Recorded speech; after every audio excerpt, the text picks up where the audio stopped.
Nah, ini dia universal holder tablet atau holder tablet universal. Kita keluarkan dahulu. Oke, ini bahannya dari plastik. Sekarang kita lihat kelebihannya dahulu ya.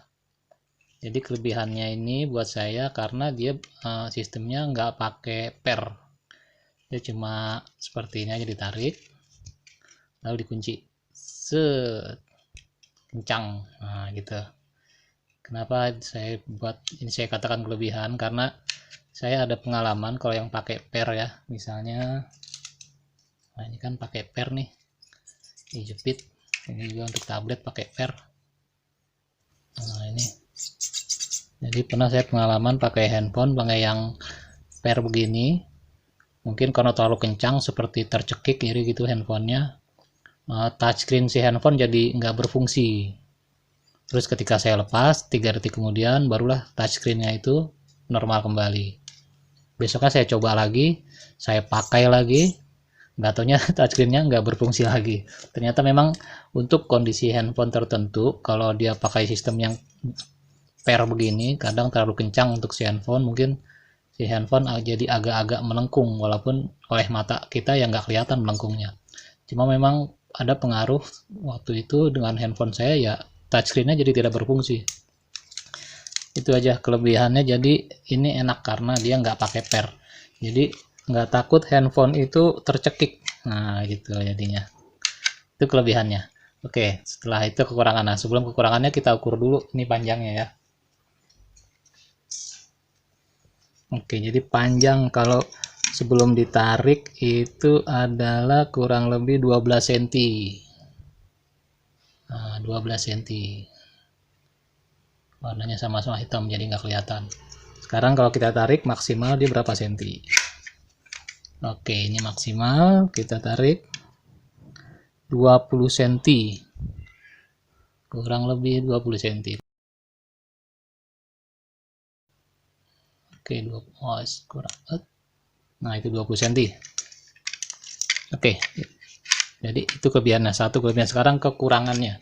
Kekurangannya yang pertama, ini kan penopang dia nih. Kenapa ini tipis seperti ini ya, ini tipis lalu dikasih sirip, kenapa nggak ditebalkan sekalian gitu? Karena kan ini menopang tablet yang cukup berat gitu. Jadi buat saya ini nggak maksimal, bisa aja patah suatu waktu. Itu yang pertama. Yang kedua, ini krusial. Nah ini, kenapa cuma pakai tulang 4 seperti ini atau rangka seperti ini, nggak rapet gitu? Karena nanti di sini kan tumpuan utama. Ketika dia pegang tablet, tumpuannya di sini, titik beratnya, titik bebannya. Jadi buat saya ini gampang patah. Saya punya pengalaman, sebentar ya.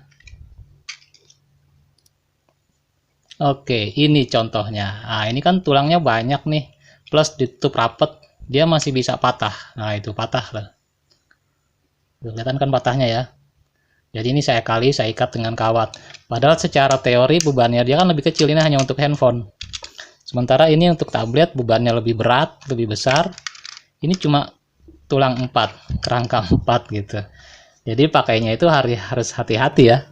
Jadi triknya kalau yang saya lakukan itu, ya pakainya pokoknya posisinya itu harus tegak, lurus ke atas gitu ya, tegak.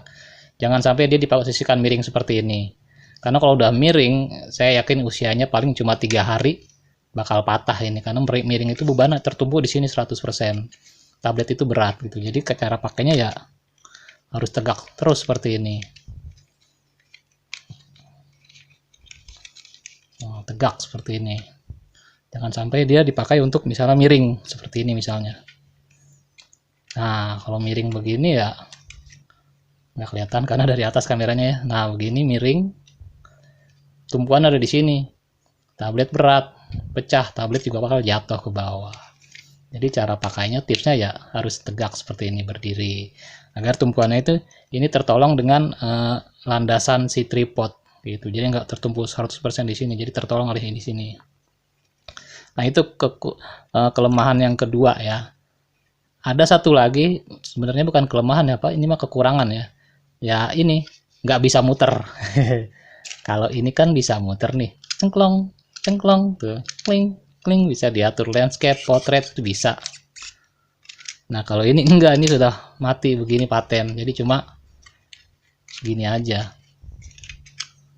Kalau tabletnya itu lebih dari 20 cm, ingin potret begini berdiri, ya nggak muat, nggak cukup.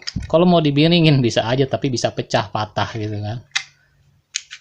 Nah itu mudah-mudahan jelas penjelasannya. Saya kira cukup. Jadi kelebihannya 1, kelemahannya 2, kekurangannya 1. Iya gitu ya. Sayang sekali nih ya, jadi harus hati-hati makanya. Oke, itu aja review saya mengenai holder ini. Oh ya, saya ini kan dapat 20.000. Di toko online itu ada yang jual sampai 80.000 ya. Cuma saya lupa ngechat yang 80.000 itu lebih tepatnya 78.000. Apakah dia dari besi ataukah sama dari plastik seperti ini. Jadi kalau teman-teman mau beli yang mahal, sebaiknya dipastikan, ditanya plastik atau besi. Kalau plastik ya cari aja di toko online yang harganya, yang saya dapat sih termurah ini 20.000 ya, lebih tepatnya 19.999. Jadi tanyakan dulu kalau harganya lebih dari 20.000 dari besi atau dari plastik. Itu aja. Terima kasih. Wassalamualaikum warahmatullahi wabarakatuh.